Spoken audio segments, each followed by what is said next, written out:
Hello everybody, my name is Sally-Ann Spence and we are here at the Hills Quarry Products dig in Cerney Wick. We have material from both the Ice Age and the Jurassic coming from this excavation, and we are filming these videos live, so you will hear and see lots of different things going on, so bear with us. Every day I have different people helping me volunteer behind the camera, and today I've got Sam, so thank you very much, Sam, for helping us.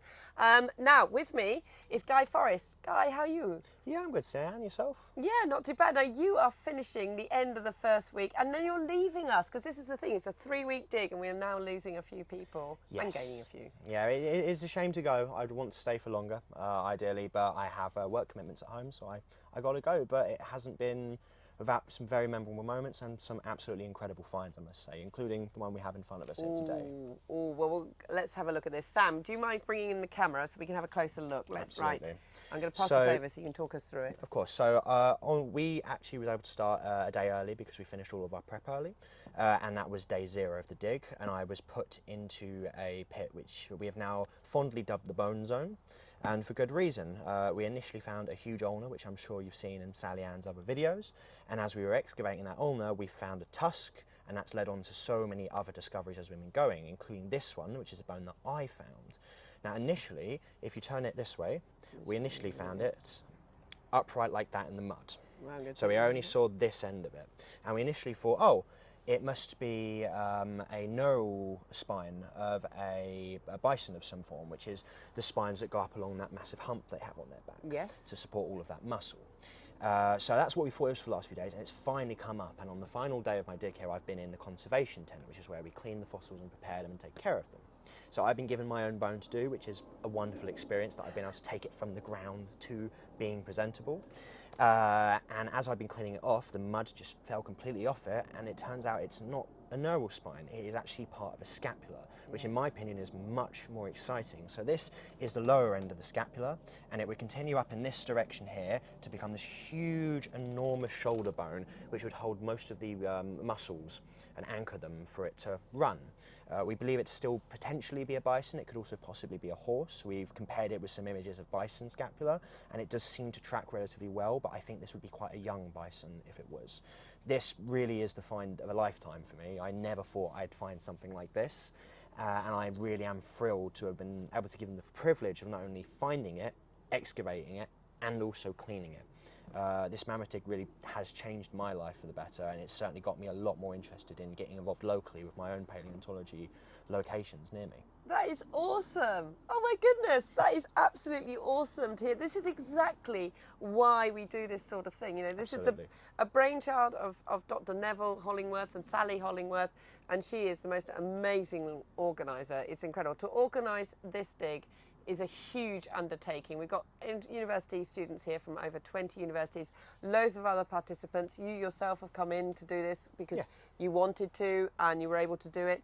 And you're not a paleontological student or anything? No, I am an accountant from London. You really can be anyone to come on these digs and participate in science. And I really do encourage people to get involved, especially if you're passionate, because everything that we find improves our understanding of our past and may even help us in the future. Absolutely, absolutely. And this is the brainchild of Sally and Neville, as I said, to give everybody the opportunity. And like you said, you know, you've learned how to do the digging side of it, the excavations, the recording, all of that goes into it, all the understanding of why we collect samples around the specimens and everything else, then actually having a go in the conservation area, being taught all about that, and again then having experts coming in and starting to look at what they actually might be and helping you understand that, although I think you're pretty... Yeah, you know, we're fairly certain, on this that. is a scapula by the looks of it. You know, certainly looking that way. It's been, I hope, a really interesting and learning experience. You're going to take these skills on. These are not, these are very outdoor skills, aren't they, as well? Absolutely. Very different to sitting behind a desk all day, I would Oh, think. goodness. Very much so. I'm grateful to be given the opportunity to get out. I've always been quite an outdoorsy person. I like to hike, I like to travel and go and see nature, that kind of thing. And this is something I've wanted to do pretty much since I was 4. So to be given the opportunity really is my dream come true, and I could not be happier with this piece that I found. It has only got more and more exciting as I've been working on it. And we've had lunchtime lectures and evening lectures as well. How have you been joining in on those? You've been watching those? Yeah, so I've been attending some lectures. We usually have 1 or 2 in the evening, and it's from either members that are actually on the dig with us, and sometimes we bring in guests from outside the dig for very exciting talks. We've had a few, or we had one on rewilding recently. We've had a few regarding the Isle of Wight and the fossils surrounding it, which was really fascinating. I've made some great connections being here. I'm hopefully going to go down to the Isle of Wight with the gentleman Joe who's giving the talk, to do a tour with him to collect some fossils there. So it's been a really amazing opportunity to get to know some people in the field, people in the hobby and in the profession as well. And I'm sure I've made some friends here that I will be in contact with for hopefully the rest of my life. Very much so. Well, you've got to go to Yorkshire with Mark as well. Yes. You can literally go all around the UK now on all these different fossil hunting I'll have a tours. grand tour, it'll be great. Yeah, grand fossil tour. Oh, well, do you know what, Guy? It's been fantastic seeing you because it was your birthday. We interviewed you right at the beginning. Yes. If you go back through the videos, one of the very first videos is of me talking to Guy out on the actual excavation site in the quarry itself, and it was your birthday. So have you had a good birthday? I've had a great birthday. I've had a fantastic week. It really is brilliant, and I truly hope that we all get to do something like this again soon. Definitely, definitely. Well, thank you for coming along and talking to us and telling us about your experiences here.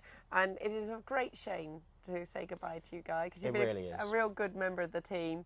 And it is very much about teamwork behind the scenes. We've got a tented village out the back here, you know, everybody living on site. And so you don't just get to do the glamorous jobs, you also have to do some of the less glamorous, like washing up and changing water, and luckily not the portaloos, but you know, this is a team effort as well, and you've definitely been part of the team, so thank you, Guy, for everything. Thank you very much for having me. I'm going to go off and I'm going to say goodbye to some of the amazing people that I've met here, including yourself and including Sam as well, who's been helping in our bone zone, as it were.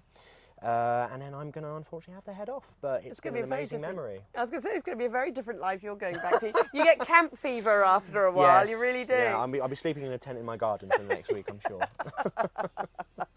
Well, do watch our videos. We've got more coming along as we meet people, as we see what's happening on the site, and we get to know more about the recordings and all the other technologies that are being brought in to help us understand exactly what's gone on in these 2 time zones that we have here. So both the Jurassic and the Ice Age. So keep watching, and the hashtag is TuskForce.